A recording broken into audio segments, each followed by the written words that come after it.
ప్రియమైన వీక్షకులకు కథామృతలహరి స్వాగతం.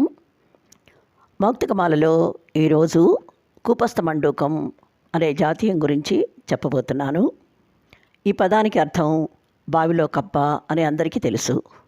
కానీ దీని అంతరార్థం మాత్రం బహుశా కొందరికే తెలిసుంటుంది.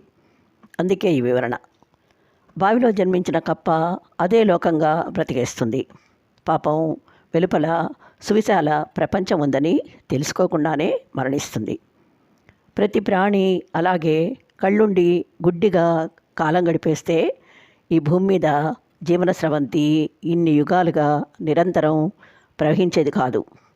ఎక్కడ వేసిన గొంగళి అక్కడే అన్నట్లు నిస్తేజంగా నిర్వీర్యంగా పడి ఉండేది. సృష్టి పరిణామ క్రమంలో ఇన్ని అద్భుతమైన మార్పులు చేర్పులు, ఇంత ప్రగతి అభివృద్ధి ఎన్నటికీ సాధ్యమయ్యేది కాదు. అందుకే ప్రకృతి కొన్ని ప్రాణులకు సహజ లక్షణాలను నిర్దేశించింది. వాటికి అనుగుణంగానే పక్షులు, జంతువులు ఆహారాన్ని అన్వేషిస్తూ వేల మైళ్ళ ప్రయాణం సాగిస్తున్నాయి. కొన్ని పక్షులు తమ సుదీర్ఘ ప్రస్థానాన్ని ఖండాంతరాల వరకు కొనసాగిస్తున్నాయి. మనిషి కూడా ఆది నుంచి తన జీవికకు అవసరమయ్యే వనరుల్ని పరిశీలిస్తూ పరిశోధిస్తూ నానాటికి మున్ముందుకు సాగిపోయాడు. క్రమంగా సంచార జీవనం ప్రాణికోటి సంస్కృతిలో ఒక అంతర్భాగం అయిపోయింది.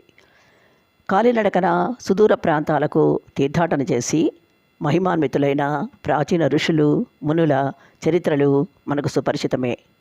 లోక కళ్యాణానికి దోహదం చేసిన నారద మహాముని త్రిలోక సంచారి. గౌతమ బుద్ధుడు 3 నెలలు ఒకే ప్రదేశంలో నీరు త్రాగటం పాపంగా భావించేవాడు. కానీ ఆధునిక యుగం మనుషులు మాత్రం రవాణా సౌకర్యాలు ఇంత అభివృద్ధి చెందిన అడుగు బయట పెట్టకుండా 4 గోడల మధ్య బావిలో కప్పల్లాగే బ్రతికేస్తూ ప్రకృతి సహజమైన ఎన్నో రమణీయ దృశ్యాలను, మానవ నిర్మితమైన అద్భుత కళాఖండాలను దర్శించే భాగ్యం కోల్పోతున్నారు. నేత్రానందంతో పాటు లోకజ్ఞానాన్ని, మనసుకు ఎంతో ఆహ్లాదాన్ని కలిగించే దేశ విదేశ భ్రమణాలు పిల్లల్లో ఏదో తెలుసుకోవాలన్న జిజ్ఞాసను, ఆసక్తిని పెంచి వారిని భవిష్యత్తులో గొప్ప మేధావులుగా తీర్చిదిద్దుతాయి.